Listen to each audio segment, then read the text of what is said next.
Sama kaliannya tuh agak bingung apa itu seputar gitu, soalnya kan belum pernah juga gitu. Nah, akhirnya ibu cari bawa praktek, dari situ kita tahu kalau kita membuat tanpa kulkas gitu bisa es putarnya jadi gitu.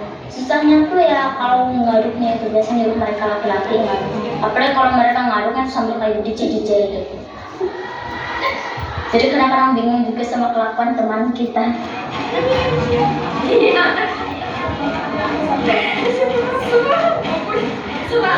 Mereka sambil bermain.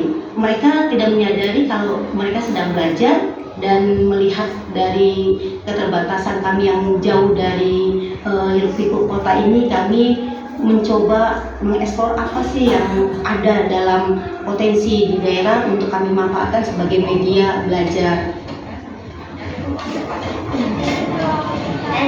Ya bisa kita simpulkan kalau dari pelajaran ibu tuh, dari praktek ibu yang ibu kasih gitu, hal yang kita nggak tahu tuh kita bisa tahu, terus dapat banyak manfaat gitu.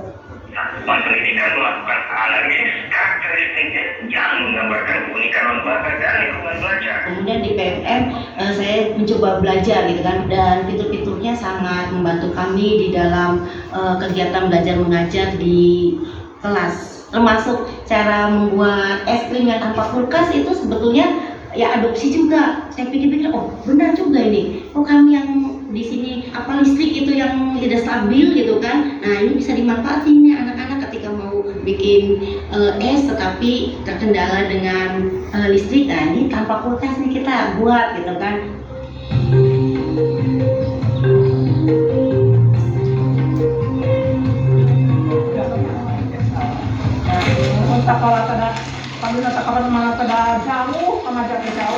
Kebanyakan kan yang sekolah kesetaraan yang udah bekerja gitu ya, dengan adanya kurikulum merdeka, wilayahnya seperti ini, pegunungan mungkin lebih diarahkan ke pertanian gitu ya. Contohnya yang digarap sama saya, menanam jagung gitu.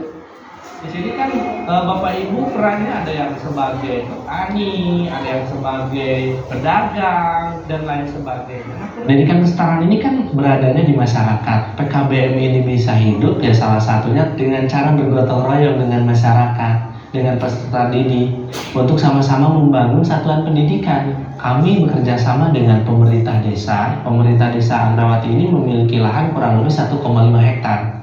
Ya, kemudian dipergunakan untuk aktivitas kegiatan belajar warga belajar PKBM Tomuda, salah satunya di pertanian terpadu tadi.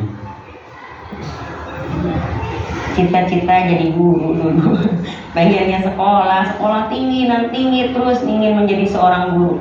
Cuma karena terbentur biaya dan keadaan saya yang disabilitas, udah usia tua pasti bisa. Nah disitulah ambisi ingin sekolah gitu, yang pada akhirnya daftarlah ke PKBM yang di Pagandor. Alhamdulillah pelatihan di olahraga itu nggak siang malam lah gitu kan, masih ada waktu. Jadi mereka memberikan toleran waktu untuk mengikuti pelajaran, dan saya belajar bisa setelah latihan sore, bisa siang. Lebih fleksibel, lebih nyaman lah, dalam arti masih ada peluang banyak menurut saya gitu. Enggak istilah lu atau ini repot habis latihan sampai, enggak ada, karena saya menginginkan benar-benar sekolah tinggi dari dulu gitu. Persiapan tugas selama itu apa tuh sih? PR dulu, turun.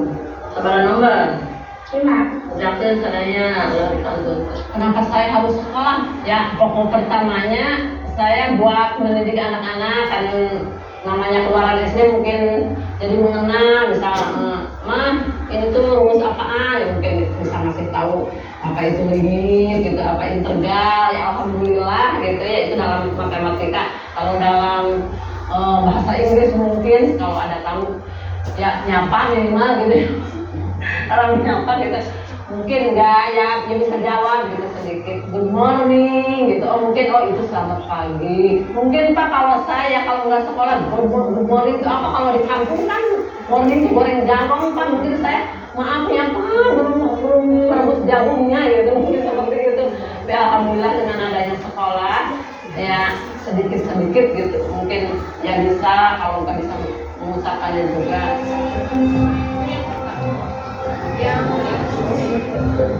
Ada kelompok nanti yang akan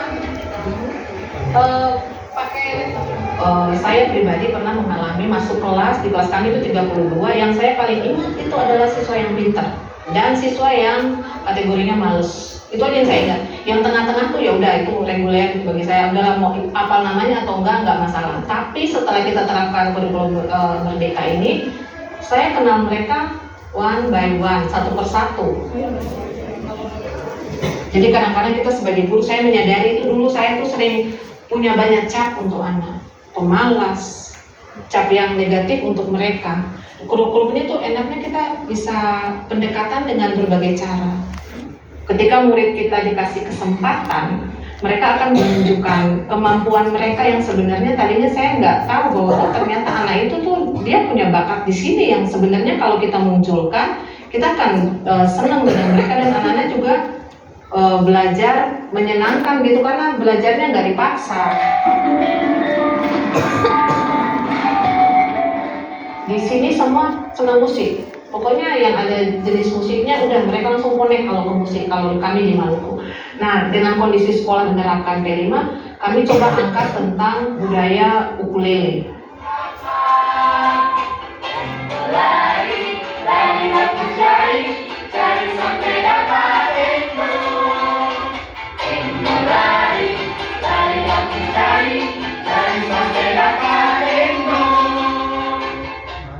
Dari pandai ini bisa 20, dari jenis ukulele sopran ataukah tenor, dan bisa juga bass atau alto. Kami sempat pergi ke sebuah bengkel di Wayang. Di sana kami mempelajari tentang bagaimana sih cara membuat alat musik ukulele dan cara bermainnya. Terus saya berinisiatif untuk membuat satu lirik lagu full, dan akhirnya lirik lagu yang saya buat itu menjadi lagu pada proyek itu.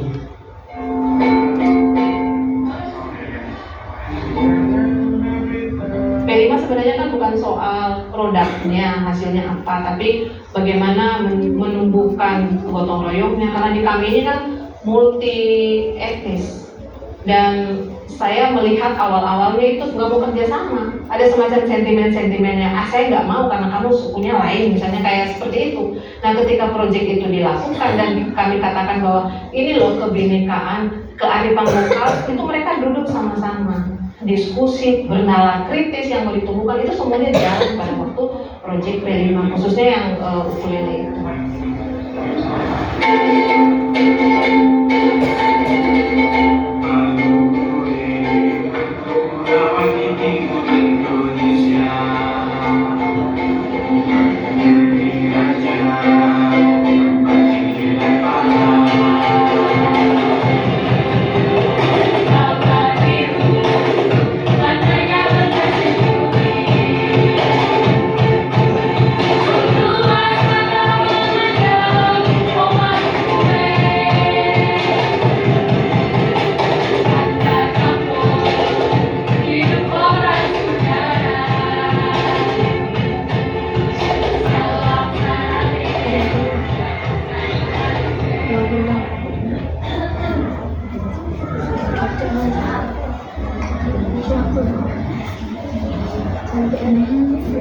Awal masuk pertama di sini kan saya belum, maksudnya kayak belum ngerti apa-apa. Kayak kok temen-temen udah bisa, aku belum gitu ya. Sudah itu kayak tantangannya, aku juga, mereka bisa, aku juga harus bisa. Saya tidak tahu kalau misalnya itu akan menggambar, padahal saya tidak pandai dengan menggambar. Gimana ya, aku nggak jago nih gambar, tapi aku kok masih bersama, nggak terima lagi. Dikasih solusi, terus dari situ dikenalin juga dengan guru-guru tentang aplikasi. Kamu pakai aplikasi aja gitu, kalau semisal di mana-mana emang susah. Dulu saya orangnya introvert banget, jadi kayak habis itu semakin kita bisa bercerita dengan guru, kita bertukar pikiran juga dengan guru. Jadi saya memilih untuk curhat dengan ibu guru nih, Bu ini kok gini ya, sampai nangis juga dipeluk gitu sama ibu guru. Kalau buat pembelajaran yang paling suka itu sama Bu Atun. Kalau lagi ada jadwal buat prakteknya kayak seneng banget. Pasti ada hal-hal baru yang mau dicoba. Mengajarnya tuh nggak harus kayak kamu harus sama kayak yang saya contohkan. Pasti gurunya bilang ini contoh dari saya. Kalian bisa lihat, misalnya kalian punya ide apapun, tuangin aja idenya apa sih nanti saya terima. Gitu. Guru selalu ngatain gitu. Di dalam pembelajaran kurikulum merdeka, anak itu kan memiliki keunikan masing-masing ya. Ketika guru itu memiliki kedekatan dengan siswa, disitulah guru akan menemukan talenta-talenta itu. Nah, dari talenta yang ada itu dikembangkan. Saya hampir semua guru kayaknya deket, seneng aja gitu bisa deket sama guru. Kalau sama Bu Atun sendiri, Bu Atun kayak orang tua saya, nggak cuma orang tua kedua. Bu Atun kayak apa-apa ceritanya sama Bu Atun, ibu juga ceritanya sama Bu Atun. Kayak sama Bu Atun diterima setiap cerita saya, cerita mama, cerita tentang masalah saya, entah itu di sekolah, di rumah atau dimanapun. Bu Atun juga memberikan solusi yang terbaik. Kalau sama Bu Atun rasanya nggak ada rasa canggung sekalipun. Kayak udah benar-benar saya anggap orang tua. Kan biasanya disebut guru itu pahlawan. Sekarang bisa jadi rumah, gitu. Jadi misalnya kita bisa bercerita, bertukar pikiran, bersosial. Kita tidak bisa bercerita dengan teman kayak aduh kurang puas nih, jadi bisa cerita lagi ke guru.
Oke, demikianlah video yang telah kita saksikan bersama. Ya, Bapak yakin dan percaya kamu semua pasti mendapatkan sesuatu dari video yang ditayangkan. Ada yang dari tadi daerah Jawa Barat, Majalengka, ya, dengan kondisi yang keterbatasan, dengan proyek yang dibuatnya adalah apa tadi? S3, oke, daerah Majalengka. Yang Majalengka itu memang agak pelosok. Kalau di rumah ini seperti Sungai 9 lah, ya, memang agak jauh. Lanjut, dan ada di kota Maluku. Maluku tadi menceritakan tentang alat musik, ya. Bagaimana cara kita bisa bermusik dengan menarik, ya. Yang ketiga dari daerah aja Magelang. Magelang tadi apa yang ceritanya? Apa yang terakhir? Ya, desain untuk menjahit. Ya, jadi setiap kita pasti punya bakat dan minat. Jadi kurikulum merdeka itu mencari atau menyesuaikan dari bakat minat kita semua. Jadi semua kita tidak ada yang katanya bodoh. Ya, anak bodoh tuh tidak ada lagi. Setelah kurikulum merdeka itu pemahaman kita diperbaiki. Jadi apa? Menemukan bakat minat kita, cara belajar kita yang sesuai dengan kita sendiri. Ya, nanti setelah ini Bapak akan memberikan kesempatan istilahnya review atau wawancara tentang apa yang telah kita dengarkan bersama. Untuk lebih tertib nanti kita mulai dari kelas 71 lanjut nanti sampai kelas 8. Oke? Kita coba untuk kelas 71. Siapa yang tampil kelas 71? Oke, lanjut dari Pak. Ini langsung. Ya, oke, tepuk tangan untuk partisipasi. Nanti perkenalkan, ya, perkenalkan nama, kelas, dan kamu. Oke, nanti kamu perkenalkan nama, kelas, dan kamu menceritakan apa yang dapat dari barusan. Kira-kira apa yang menarik buat kamu? Dan mungkin ada sebagai usulan atau tambahan yang perlu kita sampaikan. Oke, dipersilakan. Maju depan.